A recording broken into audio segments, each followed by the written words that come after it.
আজকের প্রতিবেদন রক্ত সিঞ্চন। ভালো গাছ। শিশুদের স্কুলের জন্য এমন সুন্দর নাম কে ভেবেছিলেন? কে বলতে পারে? তবে আরবি কথা সাজারে তৈয়াবা মানে হলো ভালো গাছ বা পবিত্র গাছ।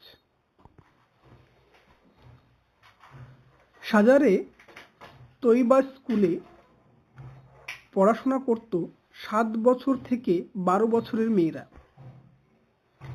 ইরানে শুক্রবার সাপ্তাহিক ছুটির দিন, তাই 28শে ফেব্রুয়ারি শনিবার নতুন সপ্তাহের শুরু হয়েছিল।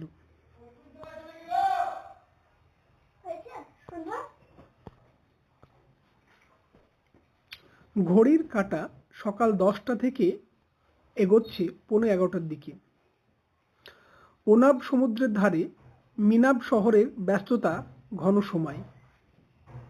স্কুলের ভিতরে একটা পিরিয়ড শেষ হয়ে শুরু হওয়ার ফাঁকে হয়তো ছাত্রছাত্রীদের মধ্যে চলছিল ফিসফাস খিকখিক। কৈশোর সব দেশেই তো এক, কথা শেষ হলো না, শেষ হয়ে গেল জীবনগুলো।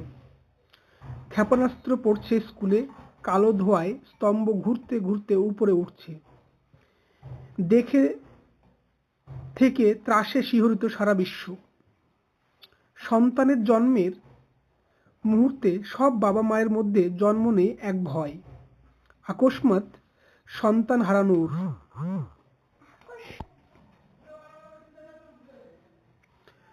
এমন একটা ঘটনার পরে সেই চাপা আতঙ্ক যেন মূর্তি ধরে সামনে এসে দাঁড়ায়।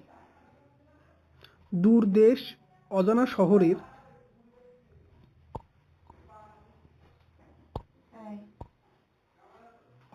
শোকার্ত মানুষগুলির পাশে মন দাঁড়িয়ে থাকে স্তব্ধ হয়ে। কারা যুদ্ধ বাঁধালো আর কাদের জীবন নিমেষে ধ্বস্ত স্কুলবাড়ির মতোই ভগ্নস্তূপ হয়ে পড়ল। সেই প্রশ্নগুলো চিন্তাকে একেবারে অধিকার করে বসে। যুদ্ধের নামে এমন নির্বিচারে হত্যা যোদ্ধাদের মনেও কি আলোড়ন তৈরি করে না? গুড কিল ছবিতে সেই ক্ষোভ ধরা পড়েছে। ছবিতে একজন যুদ্ধ বিমান চালক নতুন দায়িত্ব পান। লস অ্যাঞ্জেলেসের মরু এলাকায় সামরিক ঘাঁটিতে বসে ড্রোন চালিয়ে বোমা ফেলার।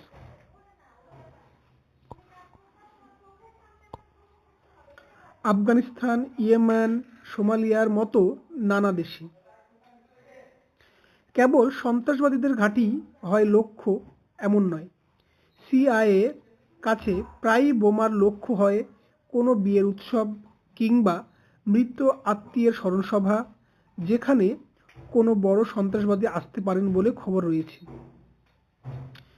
সেই একজনকে মারতে গিয়ে প্রেম উদ্ভাসিত বর-বধূ, আনন্দরত শিশু, আপ্যায়িত অতিথি, কত শত মানুষকে নিমেষে শেষ করে দেয় একটা বোমা।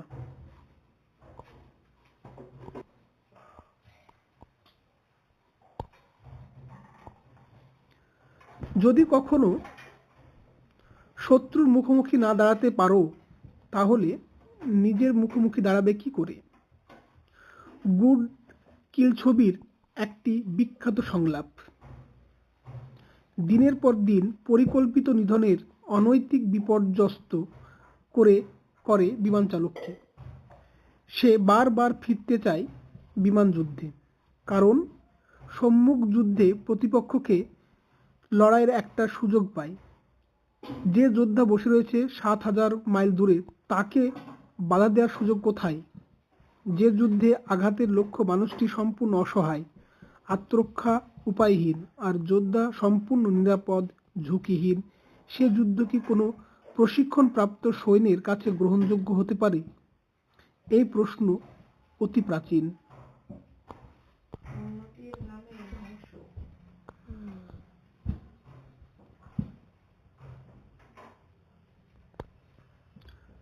কুরুক্ষেত্রের মহাযুদ্ধের আগে অর্জুন যুধিষ্ঠিরকে বলেছেন, কিরাত রূপী পশুপতি তাকে যে মহান মহাস্ত্র দান করেছেন তাতে তিনি একাকী নিমেষে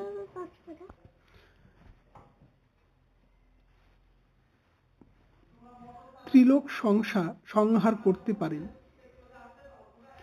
কিন্তু দিব্য অস্ত্র দ্বারা যুদ্ধের লোক হত্যা অনুচিত। তাই তিনি সরল উপায়ে যুদ্ধ করবেন। যুদ্ধের শুরুতে দুপক্ষের সম্মতিতে নিয়ম তৈরি হচ্ছে। অন্যের সঙ্গে যুদ্ধে রত, শরণাগত, যুদ্ধে বিমুখ, অস্ত্রহীন, বর্মহীন লোক, ভেরিবাদক, ভারবাহকদের কখনো মারা হবে না। রথীর সঙ্গে রক্ষী, অশ্বারোহীর সঙ্গে অশ্বারোহী, পদাতিকের সঙ্গে পদাতিক যুদ্ধ করবে।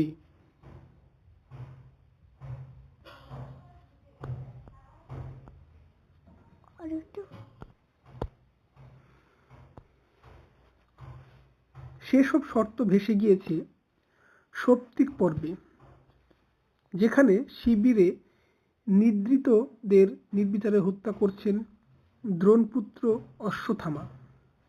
সে ছিল ক্ষিপ্ত পরাজিতের প্রতিশোধ স্পৃহার প্রকাশ। কুরুক্ষেত্রেও যুদ্ধের শেষ হয়েছিল নিষ্পাপের প্রাণহরণে, এক গর্ভস্থ শিশুর হত্যা দিয়ে।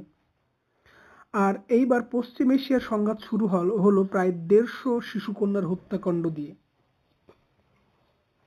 সব তথ্য ব্যাখ্যা বিশ্লেষণ কানে ঢোকার পরেও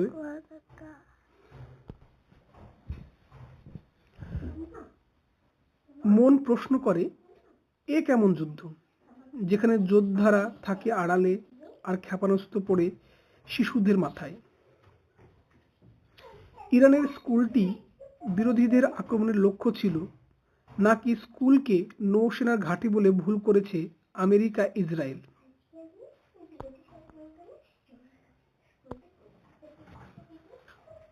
অথবা ইরানেই ক্ষেপণাস্ত্র পড়েছে স্কুলের উপর?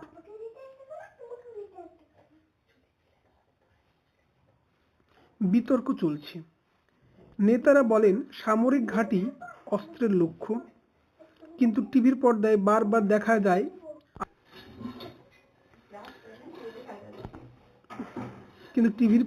বারবার দেখা যায় জনপদে হয়ে উঠেছে যুদ্ধক্ষেত্র।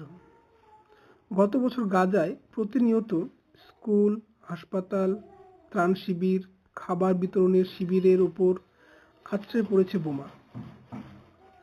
এই বছর দোহা, দুবাই, আবুধাবি, বেরুট, তেহরানে সাধারণ মানুষ আতঙ্কে শ্বাসরুদ্ধ।